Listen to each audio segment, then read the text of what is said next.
Сәлем достар, сендермен бірге iPlus білім беру орталығы.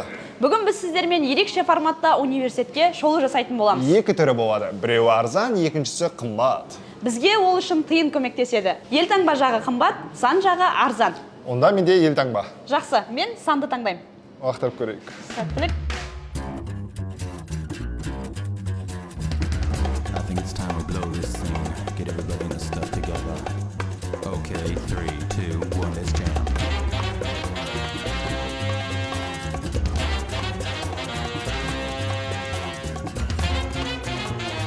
Елтаңба. Ал, толқын. Сәттілік саған. Жақсы. Автобусты күт бар. Қаланы аралап келейін.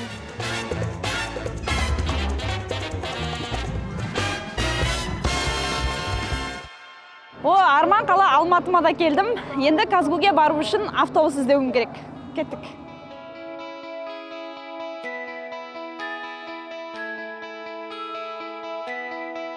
Казгуға бару үшін мен бірінші 6-шы троллейбусқа отырам. Ары қарай 32 немесе 205-ке отыруға болады екен. Жалпы 38 минуттың ішінде Казгуда болам.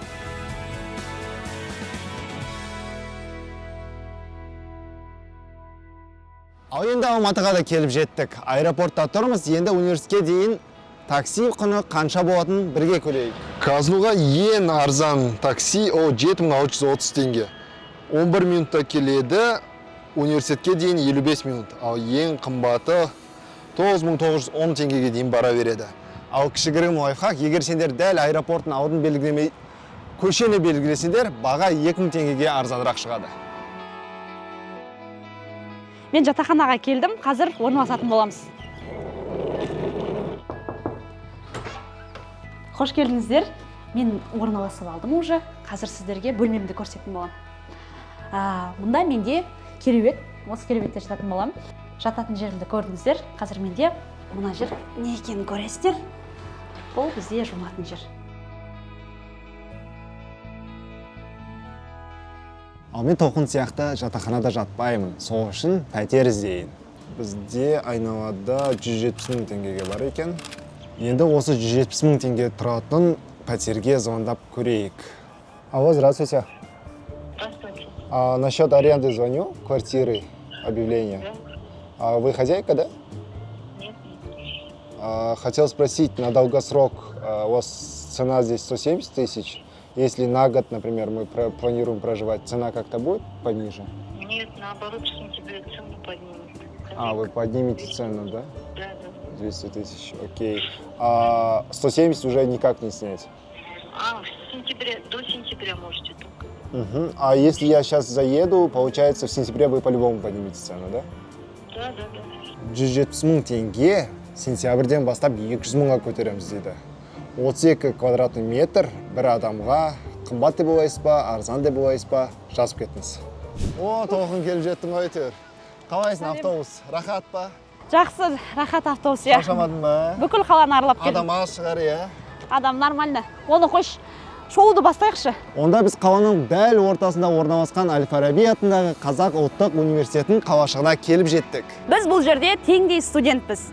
Бізге университетке шолу жасауға көмектесу үшін Қарлығаш Береке қызы көмектесетін болады. Сәлеметсіздер ме? Қалдарыңыз қалай? Жақсы. Евразияның жүрегі Алматыға қош келдіңіздер. Бүгін сіздерге жоғарғы оқу орнының қара шаңырағы Әл-Фараби атындағы Қазақ ұлттық университетін таныстыратын боламын. Кеттік. Не істесем де болғым келет one бесе іспетте сөзім батпан оқ жетпес шапшаң тез есу аспан не істесем де болғым келет one бесе іспетте сөзім батпан оқ жетпес шапшаң. Осы керемет университетте алғашқы қадамын кереметтен басталады. Дәл осы жерде студенттерге қызмет көрсету орталығы орналасқан. Оның ішінде қабылдау комиссиясы да бар. Көрейік. Саламатсыздар ма? Осы университетке документ тапсыруға келдім. Не істеу керек? Қош келдіңіз. QR код арқылы ұялы телефонмен өтсеңіз.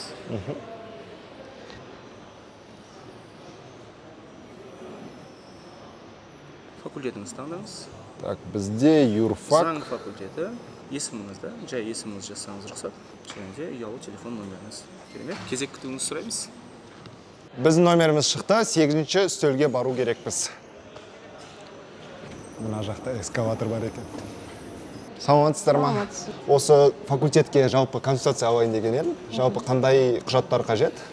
Жалпы бізге заң факультетіне түсу үшін біріншіден бізден аттестат, диплом, оның көшірмесі керек.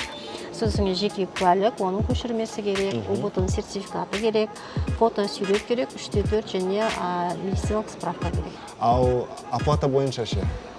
Оплата бойынша, төлем бойынша бізде былтыр 1 700 000 болған. Биылға байланысты 10-15% қосады. Ал сіздерде жатақхана бар ма? Бізде жатақхана бар. Біз студенттерді жатақханамен қамтамасыз ете аламыз.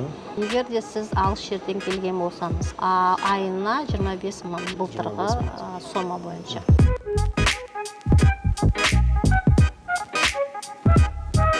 Мұнда бізде экономика және бизнес жоғары мектебі, ал жоғарыда заң факультеті бар. Қазір сол жаққа барамыз. Біз қазір заң факультетінің аудиториясындамыз. Бұл аудиторияда қандай сабақтар өтілетінін ағайдан сұрап білейік. Сәлеметсіз бе, ағай? Сәлеметсіз.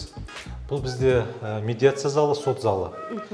Бізде заң факультетінде азаматтық іс жүргізу құқығы пәні бар. Осы пәнді студенттер, яғни ролевые игры дейміз ғой, яғни рөлдік ойындар ретінде өткіземіз. Яғни мына судьяның орны. Мына жақта талапкерлер отырады, жауапкер отырады. Талапкердің және жауапкердің өздерінің қорғаншылары бар, және адвокаттар болады. Осы кісілер отырады. Яғни біздің оқытушымыз сабаққа келген студенттерді рөлге бөледі. Әрқайсысының өзінің рөлі болады. Судьяның рөлі, талапкердің рөлі, жауапкердің рөлі және де адвокаттардың, қорғаншылардың рөлі болады. Сот процесі қалай өтті, сот дұрыс жүргізілді ма, дұрыс жүргізген жоқ па, шешім дұрыс шықты ма, дұрыс шыққан жоқ па, қай жерден қате кетті, соны оқытушы ең соңында айтып, студенттерге баға береді. Заң факультетінің түлегі ретінде Қарлығаш өзіңіз бұл факультетті қалай бағалар едіңіз? Негізгі заң факультетін аяқтағаныма біраз жыл болып қалды, бірақ бұл факультет бізде Қазақстанның элитасын дайындайтын факультет. Егер де мықты заң саласындағы қызметкер, қайраткер, тұлға болам десеңіз, біздің университетті таңдаңыз.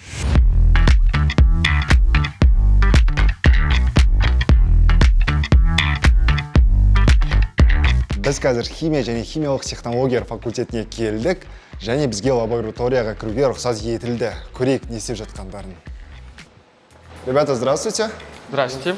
Подскажете, вы здесь учитесь, работаете? И учимся, и работаем одновременно. Серьезно? Да. Магистратура или как? Бакалавриат, первый курс. Бакалавриат? Окей. Можете рассказать коротко, чем вы занимаетесь, и можно ли уже во время учебы вас допускать вот к таким лабораториям?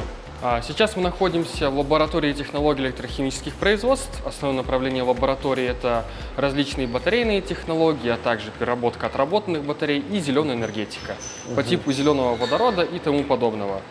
Действительно, наши студенты могут работать в лаборатории уже с первых годов обучения в бакалавриате, но это уже больше зависит от инициативности самого студента. Сам университет это только поощряет и способствует нашему развитию. То есть вы сейчас что-то изучаете. Что является целью этого изучения? Вот.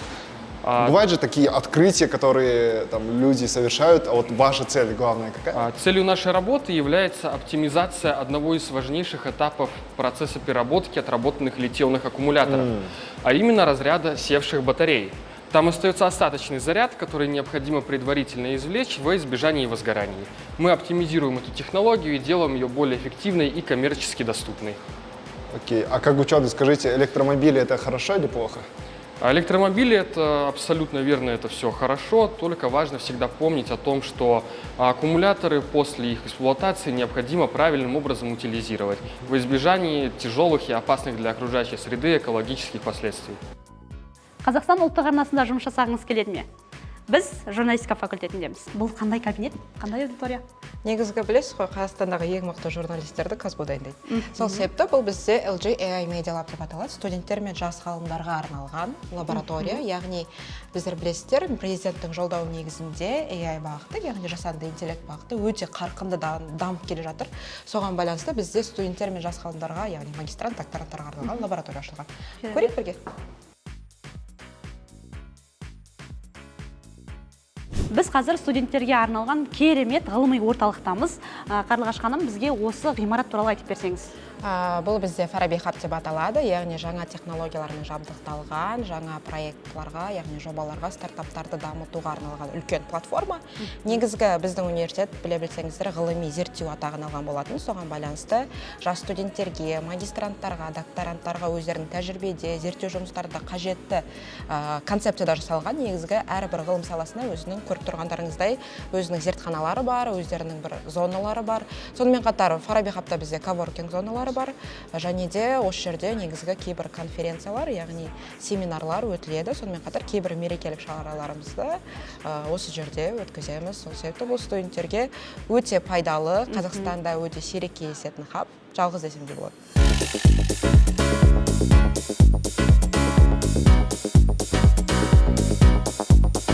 Мен университеттен шығып, қазір тамақтануға келдім. Жалпы мен үшін 3 топ тамақтанатын орын, ол базилик, қағанат және Казгудың жанындағы минутка донер. Кеттік.